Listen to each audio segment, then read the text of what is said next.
Broadcasting from the business capital of the world, this is the Podcast Business News Network. And welcome back, everybody. We're going to talk about something today that can be very impactful to your life, moving it forward emotionally.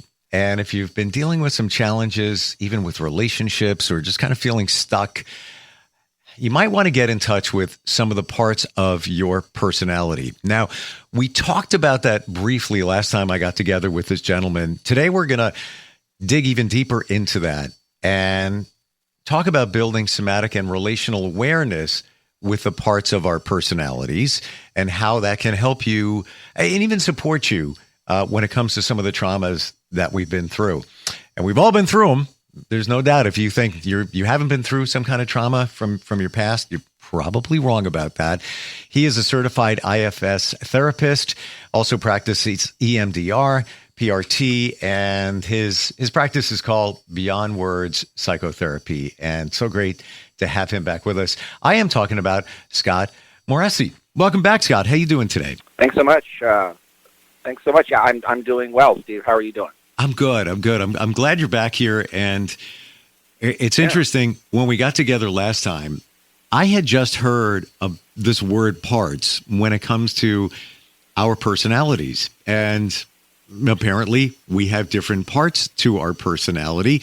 I guess we should start there before we move on, just to kind of recap what that means when we talk about those parts. Yeah, for sure. So a part that an awful lot of people usually can relate to is, people might say, "Oh, I woke up late this morning, and I was running all around to get ready for work, and I was being really mean to myself for oversleeping."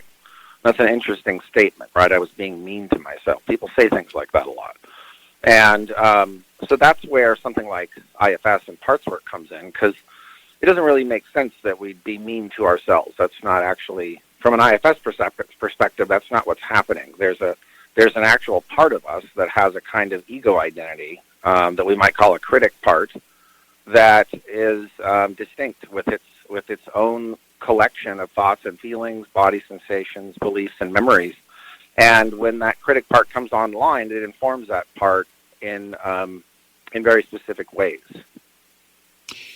Can you, before we move forward, give some hypothetical examples of what parts may be? You gave one just a moment ago, sure, but some of the other ones. Sure. Yeah, oftentimes when people have critic parts up in relationship to a critic, they might also have on the sort of the other side of that spectrum, they might have kind of an avoidant part, because the critic parts of us tend to drive us and push us and correct us and things like that. And a part on the other side of that oftentimes is like a pleasure-seeking part or an avoidant part or a distracting or procrastinating part that sort of, the idea is that in this case of these examples, a critic and an avoidant part would actually be polarized parts, both looking after an underlying vulnerable part we call an exile that has this burdensome belief or pain from long ago perhaps. And both of those parts are trying to keep that pain from surfacing. Do you feel that many of us know what our parts are? It's a good question, Steve. I think some people do. I don't meet a lot of people. I mean, more and more as IFS is getting more popular, I hear people talk parts language more, but I don't think it's innately something that we very easily pick up on, actually, in a way. I think that these parts are very, they can seem sort of like they transparently come in and out of our consciousness so that we continually confuse them as us. So would it also be safe to assume that a part of us, like, for example, we go to work and we act a little bit differently at work than we would maybe with our friends. So call it, I'm putting on the work mask. Now I'm putting on the friend's mask. Now I'm home with my family. So, act a little bit different around them. Is that also, no pun intended, part of the parts? Yeah, I think so. I think that's a good way of putting it. Yeah, it's often, obviously very context specific. We're a certain way at work or school. We're a certain way with our friends, our family. acquaintances. I think that does have a lot to do with it. Yeah. I don't think there's anybody that will deny that they act differently around different people. I think we all do. It's, it's those relationships. Maybe at work, you don't want them to see a certain side of you. Maybe it's a certain vulnerability. But around your friends, you might act a little bit differently. I just want to go to IFS, which you just mentioned, and that's something that you specialize in. And I know we talked about it before, but just want to recap what that really is. Yeah, sure. IFS is Internal Family Systems, and it was developed by Dr. Dick Schwartz, who is a psychologist at Harvard, and he, back in the 80s and 90s particularly, started. He was an expert in a kind of family therapy model, and he started having the experience and realization that people were not just being impacted, say, by external family systems, their mom, their dad, their boss, whoever. They were being impacted by internal family systems. There was a system of parts that people were oftentimes languaging in sessions and not necessarily knowing it. Interesting. So we're focusing today specifically on building somatic and relational awareness with our parts. How do you define somatic and relational awareness?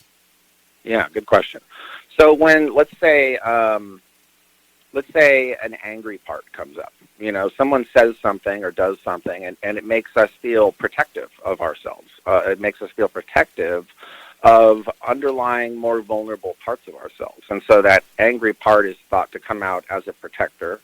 And the thing is that what a lot of the research shows is if we have something like, an angry part and we're aware of that part, we know that when it comes up, we're aware, of that it's showing up in our body, like, say, with this heat in our chest, maybe a sense of pressure or urgency. And when we know that, when we're able to identify, oh, there's that angry part of me again in my chest, I feel that heat, I feel that familiar rising sense of energy that's very active and intense. When we notice that, then we can engage with the part differently. That, of course, that's just where it starts. That's the beginning. So, for instance, let's say you notice, oh, there's that anger in my chest. Okay, so the old advice was count to 10, right?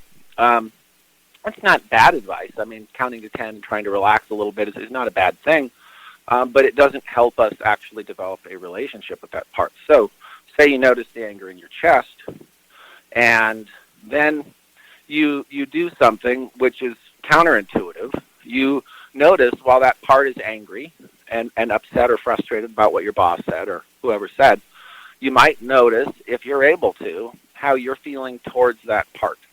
So the angry part's obviously angry. Okay, now how do you notice towards that part of you? How do you feel towards that part of you that has anger? And if you feel angry with the part, for instance, then that's evidence that you're very blended with it. Interesting. So should you identify it, and I've heard this done with emotions, give it a color, give it a location, that manifests in my stomach, or I'm feeling that in my throat. Right. Yeah. And when we understand, because our parts tend to show up in signature ways. They tend to show up in similar kinds of ways under similar circumstances. Not always, but they do tend to. And so we can utilize that as a way to build somatic awareness. That's the sense, oh, okay, this angry part is in my chest again. And then the relational piece is, okay, well, so how do I actually relate with this part of me when it comes up? Do I just blend with it and kind of let it take over and start throwing things, or do I use that somatic awareness of recognizing this part in my body and utilize that somatic awareness in order to build what is which takes time. It definitely takes time to build relational awareness. Somatic awareness is I think a very important part of it, but it's not the whole picture at all. We have to have, in addition to that, we have to have that relational component, which where we're aware of the part and the part's aware of us. When it's a situation where somebody challenges you, let's say an ex, or just somebody just makes you angry, or you're frustrated with them, is that a part of identifying your parts as well? What part is actually angry, or what is being triggered by that other person? Yeah, I think so. Sure, because that angry part, it's definitely the experience of most IFS therapists. I think that when parts come up, they, like when I said that they come up through body sensations, right? But then they also tend to have, as a matter of their history, they tend to have signature thoughts and emotions, body sensations. There's core beliefs that come online, and those core beliefs are informed by certain memories that are usually not in our conscious awareness. Interesting. Okay, so what I'm hearing from you, it sounds like in that situation, and we've all been in those situations where somebody frustrates us, we're angry, emotions flare. When that happens, are you saying that is usually connected to something from your past? It's not just going to present itself just because. You're connecting it to something that happened to you previously. Yeah, that's right. And there's one of the other people that are high up in the IFS Institute, along with certainly Dr. Dick Schwartz, is Dr. Frank Anderson, and he has this great saying where he says, "If it's big, it's yours." So if you have, if someone says or does something that causes a big reaction in you, it's more often than not because of something that happened within you maybe a long time ago. It's not as much about what seems to be going on in the moment. How interesting. Yeah. I never connected that. And that could even go back to your childhood or potentially, what we're talking about today, traumas. That could connect to a trauma. Right, exactly. It's sort of like, it's interesting how the nervous system works like that. It's in various ways, our experiences that happened even a long time ago are just written right all over us, inside and out. So when we talk about doing the work on those parts and also taking care of those traumas, what is the work? Can you do your own work on yourself? Great question. Yes, you can. And that's one of the really exciting things, I think, about internal family systems, IFS, is that it's a model that lends itself well to doing a lot of the work on your own. If a person's in a great deal of crisis and overwhelming circumstances, then they're probably going to need help from a professional. But a lot of the times, when a person becomes more familiar with this model, we can do a lot of our own work. And that is exciting and liberating, and I think it takes people a while to kind of get the hang of the idea that, oh wait, I can actually do my own work. But essentially, it's got to start with you knowing what to do. You do, yeah. You have to know. Yeah, you do. It's sort of hard to figure something like this out on your own. There's some wonderful books out there. I'll name a few, like No Bad Parts, certainly by Dr. Dick Schwartz. Another book that I really like a lot that I think helps people learn the model and do exercises that help develop this capacity is called The Tender Parts by Elise Kennedy. And she's a certified IFS therapist and author, and that's a great book on learning to do one's own work and developing that somatic and relational awareness that we're talking about that can feel very difficult to put your finger on necessarily. The somatic piece is usually not super hard for most people to put their angry. They feel this heat or rising in their chest. But the question is, well, okay, once you get that sensation, then what do you do with it, right? And to some extent on our understanding of that part and its understanding of us. And that sounds kind of weird to most people at first, I think, this idea that there's that there's a reciprocity, a kind of mutuality dynamic that people think, oh, that sounds, they say sort of like, quote, multiple personality or something like that, And the idea in IFS is that we all kind of have,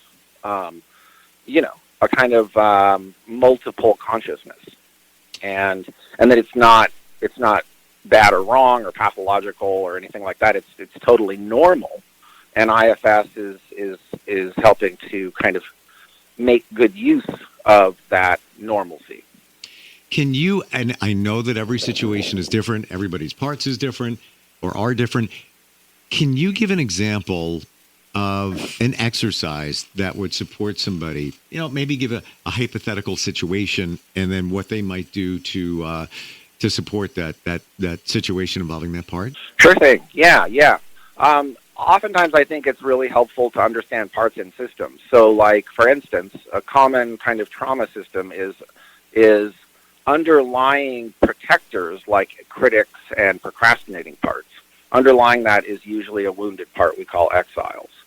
So we can't very well, you're not really supposed to work very much with an exile until you get to know its protector.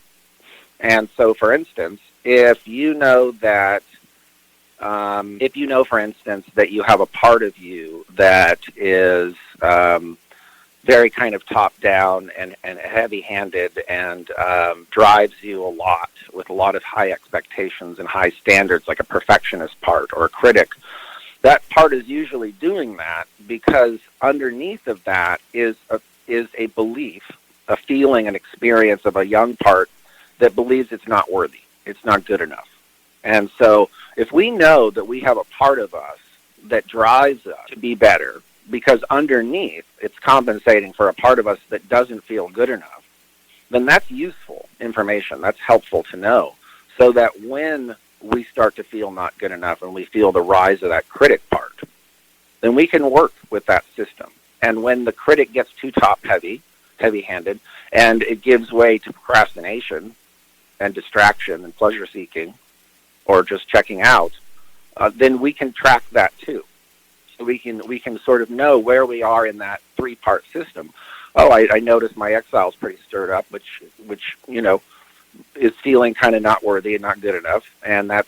Now I understand more clearly when this critic comes up and I feel it in my stomach and it tightens up and it drives me hard to take care of things. I get that it's doing that on behalf of this part that doesn't feel good enough. And you can relate to these parts not just in this relational sense, but also in the somatic ways that they keep showing up.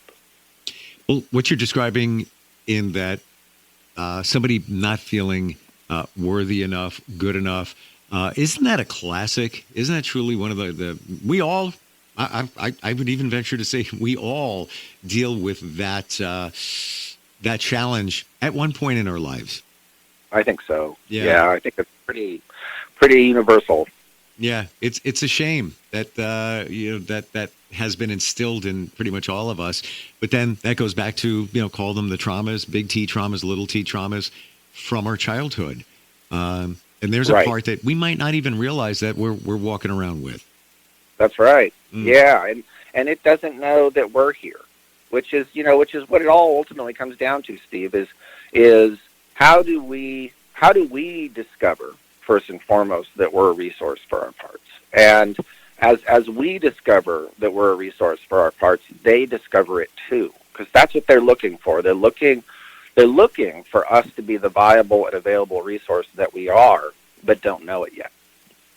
When you say they, you're referring to? Parts. Gotcha. Wow. Yeah.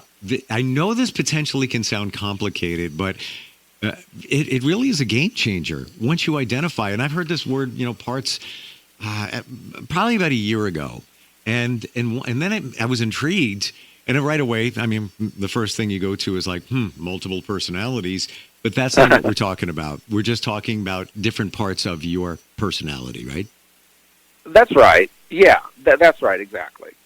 So how, if somebody wants to work on this a little bit deeper, it's resonating, they realize that, in certain situations, a part of them comes out in a different way.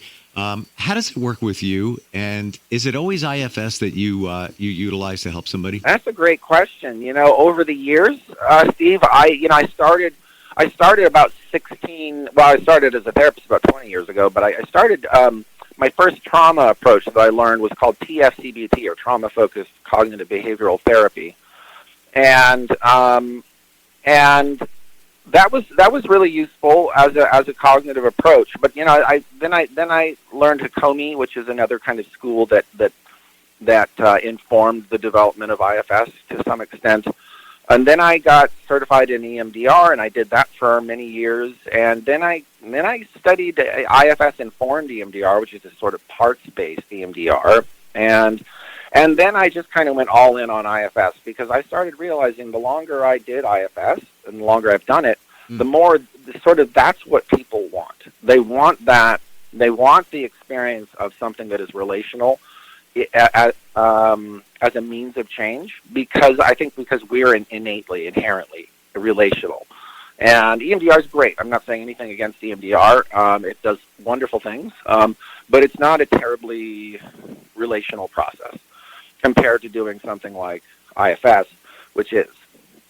Would you say, based on our conversation today, that it would be impactful to pay more attention to your parts? What comes forward? Let's say there is somebody that is challenging in your life.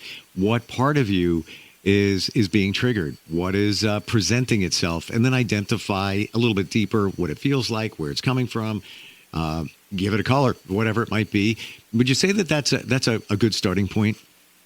I think so, and it's often, definitely. And I think it's really helpful when we're starting to pay attention to our parts, just kind of notice, is this a part that is wanting protection, like an exile, a young, vulnerable part, or is it a part that's trying to provide protection, like a critic or an avoidant part? So, final question based on that, because, and I'm going to go back to somebody who may frustrate you. Maybe you're in a relationship with somebody, maybe it's a friend, whatever it might be. Is it reasonable to say, you know what, they don't support me in the way I feel I need to be supported, and I'm just going to shut it down? Like, I'm just going to walk away from it, or shut down that feeling of your parts, that get triggered, and then just move in a different direction. I don't want to say sweeping it under the rug or denying the feeling, but just not sit with that anymore if it's not feeling good for you.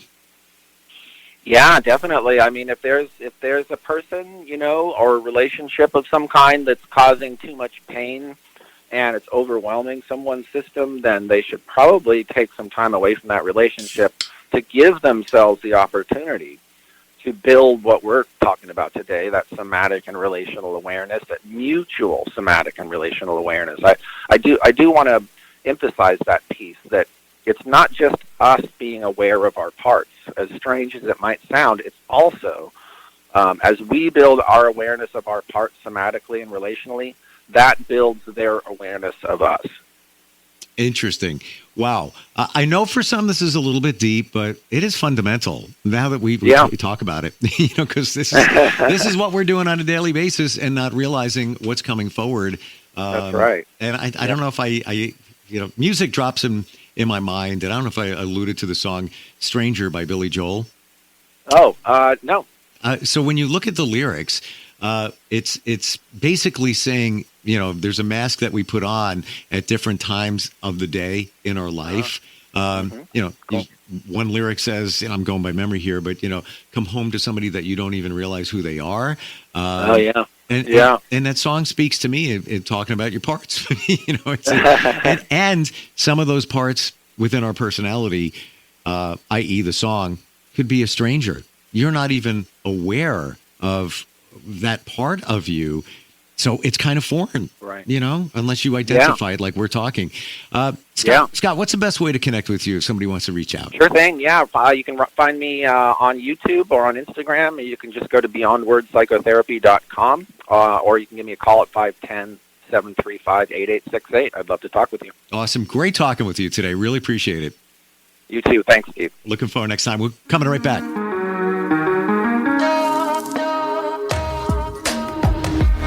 Broadcasting from the business capital of the world, this is the Podcast Business News Network.